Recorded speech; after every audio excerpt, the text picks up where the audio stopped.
Hello students, I am Mudassir, your science teacher, and today I am going to take you through an important chapter of your science text, and that is sound. So in this chapter I will going to discuss some important points like I will first define what is sound, and then we will see how sound is produced. How does it travel from one place to another? How do we hear sound? So without taking too much time, हम point पे आते हैं. तो पहले हम define करेंगे sound क्या होता है, साउंड की डेफिनेशन क्या है. ठीक है, तो sound is the energy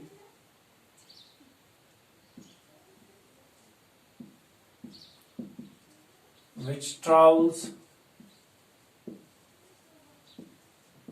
in waves through solids, liquids and gases and can be heard. पहला पॉइंट जो यहाँ पे हम डिस्कस करेंगे, व्हाट इज साउंड. तो साउंड क्या होता है, what is sound. Sound is the energy. पहले तो एनर्जी है, आपको पता है कि ये एक फॉर्म ऑफ एनर्जी है. साउंड एक एनर्जी एक फॉर्म है विच ट्रेवल्स इन वेव्स, जो एक जगह से दूसरी जगह ट्रैवल करती है. किस सूरत में, वेव्स की शक्लों में. ठीक है, और इसको ट्रैवल करने के लिए क्या चाहिए, मीडियम चाहिए. तो वो मीडियम सॉलिड भी हो सकता है, लिक्विड भी हो सकता है और गैसेस भी हो सकता है.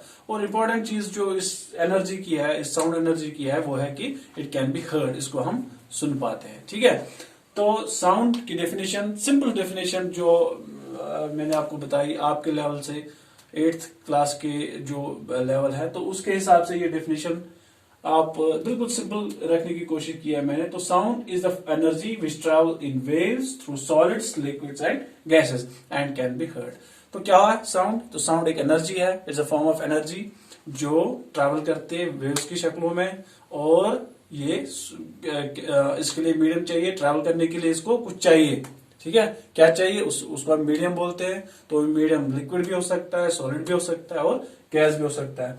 और दूसरी जो इसके बारे में जो इम्पोर्टेंट चीज है कि ये इसको हम सुन पाते हैं. ठीक है, तो व्हाट इज साउंड. तो इसके ये क्लियर यहाँ पे हुआ होगा. तो पहला पॉइंट यहाँ पे क्लियर हो गया कि साउंड क्या होता है. ठीक है, तो चलते हैं दूसरे पॉइंट की ओर. तो दूसरा point, how is sound produced. ये इंपॉर्टेंट चीज है कि पहले तो हमें पता चला कि साउंड क्या है, अब ये साउंड प्रोड्यूस कैसे होता है. ठीक है, साउंड प्रोड्यूस कैसे होता है कि इसके लिए आप एक सिंपल एग्जांपल ले सकते हैं. हम स्कूल बेल की ले सकते हैं. ठीक है, जब हम स्कूल में होते हैं, हमारा क्लास खत्म होता है, तो पियोन जो नीचे होता है वो बेल बजाता है, तो हमें पता चल जाता है कि क्लास खत्म होता है. आप क्या करेंगे, एक एक्टिविटी करेंगे, छोटी सी एक्टिविटी. हम स्कूल बेल लेंगे. ठीक है, जब वो इन यूज ना हो, जब वो यूज ना हो, तो आप उसको टच करो. तो जब आप इसको टच करोगे क्या फील होगा, कुछ नहीं होगा. तो जब यूज में नहीं हो तो कुछ नहीं होगा. अब क्या करोगे, आप इसको आप थोड़ा सा स्ट्राइक करोगे, हैमर के साथ स्ट्राइक करोगे या इसको स्टोन के साथ स्ट्राइक करोगे. फिर आप इसको टच करो. जब इसको टच करोगे आप क्या पाओगे, आपको क्या फील होगा, आपको फील होगा कि ये वाइब्रेट, इसमें वाइब्रेशंस आपको फील होंगे. ठीक है, तो साथ साथ में आप जब आपने इसको स्ट्राइक किया, आवाज आ गई, आवाज भी आ गई और वाइब्रेट भी हो रहा है. ठीक है, दोनों चीजें साथ में चल रही. क्यों, इससे क्या हम इन्फर कर. पहले हम दूसरा एक्टिविटी मैं आपको बताऊंगा कि दूसरा एक्टिविटी मैंने थोड़ा सा ये बनाया हुआ है, ये आपके टेक्स्ट में भी है. एक पेंसिल बॉक्स लिया है मैंने, एक ज्योमेट्री बॉक्स लिया है, इसके ऊपर एक रबर बैंड मैंने स्ट्रेच करके लगाया, इसके ऊपर रबर बैंड लगाया है. तो मैं क्या करूंगा कि I will plug it from the centre. मैं इसको सेंटर से थोड़ा सा प्लग करूंगा. क्या दिख रहा है आपको, ये जो रबर बैंड है ये वाइब्रेट होता है. ठीक है, इसमें वाइब्रेशंस होते हैं. वाइब्रेशंस के साथ साथ इसमें क्या होता है कि इसमें साउंड भी प्रोड्यूस होता है. The sound is also produced in the mean time. So if you plug it from the centre and release it, what will happen, it will start vibrating and also sound is produced. So two examples. And third example, a simple example you can do with your book or notebook. Okay, what you will do, आप book लेंगे, इसको थोड़ा सा आप फूंक मारते हैं, करते रहते हैं, हम क्लास में करते रहते हैं, सिंपल एक्टिविटी है। आपने जब एयर इसमें पास किया तो क्या हुआ, ये आवाज आ गई। ठीक है, आवाज कहां से आ गई, जब ये हवा पेज जो इसमें पेज है उनके ऊपर चला गया, ये हवा जो है, तो उससे क्या होगा कि ये जो पेज है वाइब्रेट, अंदर से वाइब्रेट होगी। ठीक है, वाइब्रेट होगी तो उससे क्या हुआ, उस वाइब्रेशन से क्या होगी, तो उससे आवाज प्रोड्यूस होगी। तो क्यों मैं ये नहीं कह सकता हूं, कांट आई से दैट कि जब भी कोई चीज वाइब्रेट करेगी तो आवाज प्रोड्यूस होगी। ठीक है ना, 3 एक्टिविटी मैंने आपको बताई। एक स्कूल बेल की एक्टिविटी, वहां पे हमने क्या देखा कि जब मैंने स्ट्राइक किया वाइब्रेशंस होगी, आवाज प्रोड्यूस हो गया। ठीक है, आवाज प्रोड्यूस होगी। दूसरा एग्जांपल हमने इस रबर बैंड की ली, तो रबर बैंड अभी तो रेस्ट में है, कुछ नहीं है, आवाज नहीं आ रही है। ठीक है, जब मैं इसको सेंटर से प्लग करूंगा, वाइब्रेट हो गया, ये vibrate start vibrating and at the same time the sound is also produced. So from this activity, so in taking in activities को अगर हम गौर से हम इनको इसके ऊपर गौर फिक्र करेंगे तो क्या हमें what can we infer? So we infer that the sound is produced when an object vibrates. तो vibration से sound produce होती है। ठीक है, तो how is sound produced? It is produced by vibration.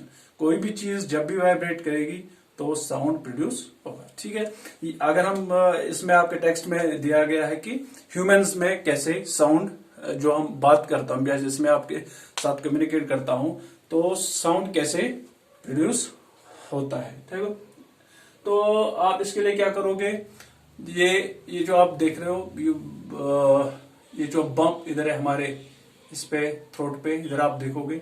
ठीक है, इसको हम बोलते हैं, क्या बोलते हैं इसको,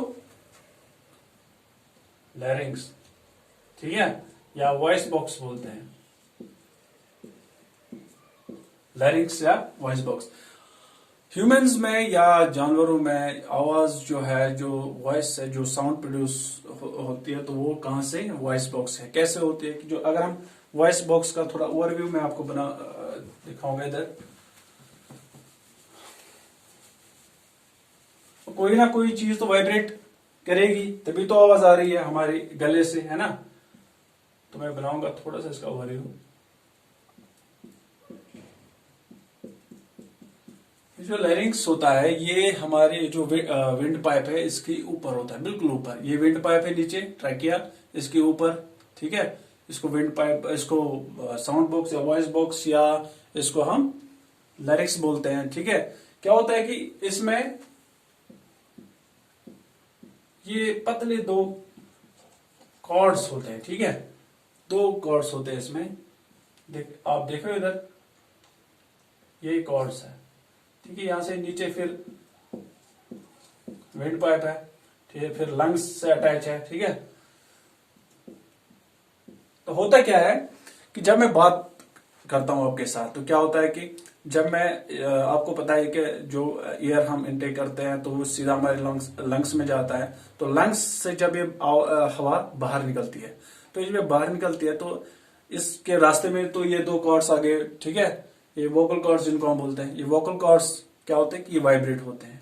ठीक है, बिल्कुल पतले वाइब्रेट ये होते हैं, कॉर्ड्स होते हैं इसके ऊपर, हमारे गले के ऊपर, हमारे इस लैरिंग्स के ऊपर। ठीक है, जब हवा बाहर निकलती है ना, लंग्सों से जब बाहर हवा निकलती है तो क्या होता है कि ये वाइब्रेट होते हैं। ये जो कॉर्ड्स हैं, दे स्टार्ट वाइब्रेटिंग। इनमें बिल्कुल हल्की सी जगह होती है, बिल्कुल हल्की सी जगह। आप इधर देख सकते हो, ये कॉर्ड्स है, इसके बीच में बिल्कुल एक थोड़ी सी हल्की सी जगह होती है, और ये हवा इस जगह से बाहर आती है। जब ये बाहर आती है तो क्या होता है कि ये जो कॉर्ड्स है ये वाइब्रेट होते हैं, और इनकी वाइब्रेशन से आवाज प्रोड्यूस होती है और हम बात कर पाते हैं। समझ में आ गए? तो सिंपली क्या होता है कि हम जो ह्यूमंस में कैसे प्रोड्यूस होती है voice, by the vibration of vocal cords. तो वोकल कॉर्ड्स वाइब्रेट होगी तो आवाज प्रोड्यूस होती है। ठीक है, तो वोकल कॉर्ड्स इंपॉर्टेंट है। अब वोकल कॉर्ड्स अगर स्ट्रेच्ड होंगे, जैसे मैं इस रबर बैंड में आपको थोड़ा सा डिमॉन्स्ट्रेट करके दिखाऊंगा। अगर ये रबर बैंड थोड़ा स्ट्रेच्ड होगा, ज्यादा स्ट्रेच किया होगा मैंने, तो आवाज बिल्कुल पतली आएगी। ठीक है, अगर मैं इसको थोड़ा लूज करूंगा, थोड़ा सा इसको लूज, तो आवाज थोड़ा भारी हो जाएगी, पतली और भारी। स्ट्रेच्ड होगा तो पतली आएगी, थोड़ा लूज होगा तो भारी होगी। चलो आगे हम इसी में डिस्कस करेंगे कि ये किसके ऊपर डिपेंड होता है, एम्पलीट्यूड। जो आगे मैं इस दूसरे वीडियो में डिस्कस करूंगा कि ये एम्पलीट्यूड के ऊपर डिपेंड होता है। ठीक है, तो ये तो हो गया हमारा second point, how is sound produced. Sound is produced by vibrating bodies. जब भी वाइब्रेशन होगी साउंड प्रोड्यूस होगा। ठीक है, how does it travel from, तीसरा point, very important point, how does it travel from one place to another. अब मसला है कि साउंड प्रोड्यूस हो गया, किसी भी चीज से आवाज प्रोड्यूस होगी, अब इसको मतलब ये एक जगह से दूसरी जगह कैसे पहुंच पाती है। तो इसके लिए मैंने आपको डेफिनेशन में भी बोला, अगर हम डेफिनेशन की तरफ जाएंगे, energy which travels in waves through solids, liquids and gases. तो ये तीन चीजें हैं, states of matter, solid, liquid और गैस। ये तीन चीजें जरूरी है साउंड को एक जगह से दूसरी जगह ले जाने में। ठीक है, अगर ये तीन चीजें नहीं होंगी तो साउंड ट्रैवल नहीं कर पाएगी। ठीक है, इसके लिए थोड़ा सा एक एक्टिविटी और है। अगर हम लिक्विड्स की बात करेंगे, हम ये आपके टेक्स्ट में भी दिया गया है कि हम एक वाटर टब लेंगे, हमारे वॉशरूम्स में होता है कि वाटर टब, ठीक है, बड़ा सा वाटर टब एक लेंगे। ठीक है, इसमें थोड़ा सा पानी लेंगे,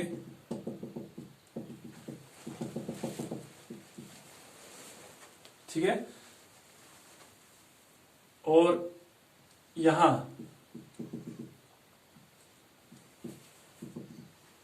नीचे हम एक घंटी इसमें डाल देंगे। ठीक है, नीचे एक हाथ से हम घंटी पकड़ेंगे, नीचे टब बिल्कुल, इसमें ध्यान ये रखना है कि ये जो आपकी जो बेल है ये किसी जो टब है इसके वॉल को टच ना करे। ठीक है, इसको बिल्कुल पानी में रखना है। ठीक है, ऊपर से आप इसको ऊपरी सरफेस पे जो है वाटर का जो ऊपरी सरफेस, वाटर की जो ऊपरी सरफेस है उसके ऊपर आपको कान लगाना है। तो फिर क्या करोगे, आप रिंग करोगे इस बेल को, थोड़ा सा रिंग करोगे, क्या होगा, ये जो आवाज है, रिंगिंग साउंड जो है वहां से वो आप सुन पाओगे। ठीक है, तो पानी में आपने बेल बजाई, ठीक है, आवाज आपके कानों तक पहुंच गई। क्या इससे क्या इन्फर होगा, इससे क्या हमें प्रूव हुआ, इससे यही प्रूव होता है कि लिक्विड्स में भी साउंड ट्रैवल करती है कि नहीं करती। आप इसको एक्सपेरिमेंट आप इसको घर पे भी कर सकते हो, आप इसको एक्टिविटी को, बिल्कुल इजी एक्टिविटी है, घर पे कर सकते हो एंड यू विल सी। बचपन में हमने जब नहाने जाते थे कभी नालों में, तो क्या होता था कि नीचे हम पत्थर दो लाते थे, उसको स्ट्राइक करते थे। ठीक है, स्ट्राइक करके जब हम देखते थे तो वो पत्थरों की आवाज सुनाई देती थी। तो सीधी सी बात है कि जाहिर सी बात है कि जो एक्वाटिक जो ये लाइफ है वो भी आपस में कम्युनिकेट करते हैं ना। जो वेल्स है, डॉल्फिन्स है, वो कम्युनिकेट करते हैं, वो साउंड प्रोड्यूस करके एक डॉल्फिन दूसरे डॉल्फिन को कम्युनिकेट करते हैं, कैसे, बाय प्रोड्यूसिंग साउंड। तो साउंड ट्रैवल वाटर में भी, लिक्विड्स में भी साउंड ट्रैवल करती है। ठीक है, तो ये तो लिक्विड्स हो गए। अब बात आती है सॉलिड्स की है। इसके लिए हम सिंपल एक्टिविटी क्या करेंगे, मैं अपना कान इधर लगाऊंगा बोर्ड के साथ। ठीक है, यहां से मैं किसी और कुलीग को बोलूंगा कि वो इसको टच करे, इसको कुछ मार दे इधर से। ठीक है, इधर से आप सुनोगे तो ये आवाज आपको सुनाई देगी। ठीक है, ये बोर्ड सॉलिड है। या दूसरी बात, दूसरी एक्टिविटी आप कर सकते हो कि आप, एक टेबल होता ही हमारे क्लासरूम में, तो टेबल पे क्या करोगे, आप एक कोने पे अपना कान रखोगे। ठीक है, दूसरे दोस्त को बोलोगे कि इसको हल्के से किसी दूसरे कोने पर किसी चीज से इसको स्ट्राइक करो, तो ये आवाज आपके कानों तक पहुंच जाएगी। ठीक है, ये टेबल भी सॉलिड है। इससे क्या प्रूव होता है कि सॉलिड्स में भी जो है कि ये अपना जो साउंड है ये ट्रैवल करती है। या सिक्स्थ में आपने शायद ये किया होगा, जो टॉय टेलीफोन बनाते थे। ठीक है, उसमें क्या करते थे हम, एक कप लेते थे, ठीक है, उसको स्ट्रिंग के साथ जोड़ते थे, इधर दूसरा कप लगाते थे, ठीक है, इधर कप लगाते थे, दोस्त को बोलते थे, दोस्त को हम कहते थे कि आप इसको अपने कानों के साथ लगा, फिर इधर हम बात करते थे तो वो सुनता था। तो इससे भी ये प्रूव होता है कि ये जो स्ट्रिंग है सॉलिड है, तो सॉलिड में ये जो साउंड है ट्रैवल करती है। इसी और गैसेस में तो होता ही है, क्योंकि देखो हमारे और आपके बीच में अभी क्या मीडियम है कि आपके पास मेरी आवाज आ रही है, वो है गैस, है ना, जो एटमॉस्फेयर है, जो गैसेस है। तो मैं बात कर रहा हूं, ये आपसे फिर इसी गैसेस से ट्रैवल होके आपके कानों तक पहुंचती है। तो इससे ये प्रूव होता है कि सॉलिड्स में भी लाइट ये अपना साउंड ट्रैवल करती है, लिक्विड्स में जैसे बेल का हमने जिक्र किया, और उसके बाद सॉलिड्स में भी, सॉलिड्स में वो टेबल का हमने एग्जांपल लिया। तो इससे क्या प्रूव होता है कि solids travel in liquids, gases and liquids, gases and solids also, ठीक है। तो मीडियम इसी चीज को बोलते हैं कि जिसमें ये ट्रैवल करेगी, मीडियम की जरूरत है। वैक्यूम एक जगह है जहां पे एटमॉस्फेयर प्रेजेंट ना हो। आपने शायद ये प्रीवियस क्लास में आपको थोड़ा इसके बारे में बताया होगा आपके साइंस टीचर ने।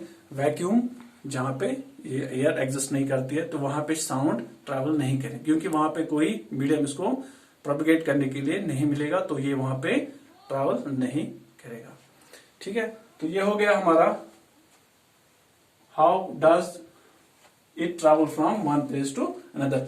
सो इसके लिए क्या चाहिए, मीडियम चाहिए, एक जगह से दूसरी जगह ट्रैवल करने के लिए इसको मीडियम चाहिए। तो मीडियम क्या हो सकता है, सॉलिड, लिक्विड और गैसेस, ठीक है। एक्टिविटीज भी हमने इसके ऊपर करी, तो ये इजिली आपको अंडरस्टैंड हुआ होगा। अब चलते हैं चौथे पॉइंट की ओर, तो वह how do we hear sound, ठीक है। साउंड प्रोड्यूस हो गई, अब किसी ऑब्जेक्ट से साउंड प्रोड्यूस होगी।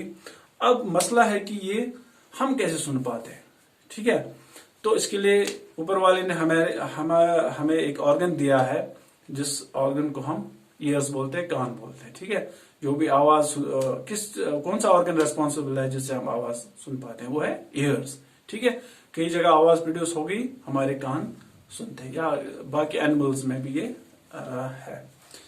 तो क्या होता है कि हमारे जो कान है ये एक फनल शेप्ड होता है, ठीक है, फनल शेप्ड होता है। ये इसका एक्सटर्नल है, एक्सटर्नल पार्ट है, ठीक है। और इसको बोलते हैं अंदर, इसके बिल्कुल अंदर, हमारे कानों के अंदर एक पर्दा होता है, कान का पर्दा जिसको बोलते हैं, इसमें आम भाषा में बोलते हैं उसको, या इंग्लिश में हम इसको ईयर ड्रम बोलते हैं, ठीक है। क्या होता है कि जब आवाज प्रोड्यूस हो गई, ये आपको पता है ये वेव्स, ट्रैवल इन वेव्स, तो ये वेव्स से हमारे कानों में आ गई, अंदर चली गई। तो जब अंदर जाती है तो फिर अंदर जाके ये फिर हमारे ईयर ड्रम के साथ स्ट्राइक करती है, ठीक है। ईयर ड्रम को स्ट्राइक करेगा तो ईयर ड्रम को क्या होगा, वो भी वाइब्रेट करेगा। ये जो ईयर ड्रम है इधर, ठीक है, तो ईयर ड्रम भी वाइब्रेट होगा। तो इससे क्या होगा, ये जो जब ये वाइब्रेट करना शुरू करेगा तो ये किसी और चीज को अंदर वाइब्रेट, ठीक है, ये एनर्जी पास करेगा ना। जब ये अपना जो ये ईयर ड्रम है ये वाइब्रेट करना शुरू करेगा, तो ये किसी और, ये अपना जो एनर्जी वहां पे ये होगी, तो ये इसी को आगे पुश करेगा। तो आगे इसके कान में और चीजें होती है, बोन्स होते हैं, ठीक है, 3 तरह की या 2 या 3 तरह की बोन्स होते हैं, तो उनको वो वाइब्रेट करती है। तो उस वाइब्रेट को पिक फिर हमारा ब्रेन करता है, ठीक है। तो हमारी ब्रेन फिर बताता है ये आवाज किस चीज से आ रही है, किस टाइप की आवाज है, ठीक है। आवाज प्रोड्यूस होगी हमारे कानों तक, हमारे कानों में ईयर ड्रम वाइब्रेट होता है, ईयर ड्रम फिर ईयर ऑसिकल्स को वाइब्रेट करके फिर वो वाइब्रेशन हमारा जो ब्रेन है वो पिक करता है कि ये किस टाइप की आवाज है, तो हमें ये चीजें सुनाई देती है, या हम इसको फिर बता सकते हैं कि आवाज किस चीज की है, ठीक है। तो how do we hear sound, we hear sound with help of our ears. कैसे, आवाज आ गई, कानों में चली गई, कानों में ईयर ड्रम को वाइब्रेट करके ईयर ड्रम ने फिर आगे जाके फिर ये मैसेज हमारी ब्रेन के पास चलेगी और ब्रेन फिर इन्फर करता है कि ये चीज कहाँ से किस टाइप की आवाज है। ठीक है, तो आज के लिए बस इतना ही। हमने ये 4 पॉइंट्स इसमें इंपॉर्टेंट पॉइंट्स डिस्कस किए। आपके हिसाब के लेवल के 8 के लेवल के हिसाब से मैंने इसको रखा है, क्योंकि बाकी देखो ईयर का जो स्ट्रक्चर है वो आगे जाके आप हायर क्लासेस में पढ़ोगे। ठीक है, या डेफिनेशंस जो है इसकी आपकी, और इसमें टेक्निकलिटीज आई, टेक्निकल और डेफिनेशंस आपको आगे आगे जाके अगले क्लासेस में आपको, ठीक है, वो पढ़ोगे आप। ठीक है, साउंड प्रोड्यूस होता है, हाउ इज साउंड प्रोड्यूस, कैसे आवाज कैसे बनती है। ठीक है, तो वाइब्रेशन से बनती है, तो पता चल गया आपको। तो ये ट्रैवल कैसे करते, इसको ट्रैवल करने के लिए मीडियम की ये जरूरत होती है। तो वो मीडियम सॉलिड भी हो सकता है, लिक्विड भी हो सकता है और गैसेज भी हो सकता है। उसके लिए एक्टिविटी, उसके मैंने आपको छोटी छोटी एक्टिविटीज के भी बताई है कि कैसे हम ये प्रूव कर सकते हैं। ठीक है, और हम कैसे सुनते हैं, हम अपने कानों से सुनते हैं। ठीक है, सो अगले वीडियो में हम 5वां पॉइंट टच करेंगे, तो वो है why are some sounds louder than others. इसमें कुछ इंपॉर्टेंट चीजें मैं आपको बताऊंगा, क्योंकि इसमें हमने फ्रीक्वेंसी के बारे में पढ़ना है। ठीक है, एम्पलीट्यूड के बारे में, टाइम पीरियड के बारे में। तो वो जब हम अंडरस्टैंड करेंगे तभी हमें पता चल जाएगा कि कोई आवाज क्यों ज्यादा ऊंची होती है, कोई धीमी होती है, कोई पतली क्यों होती है, कोई बाहरी होती है।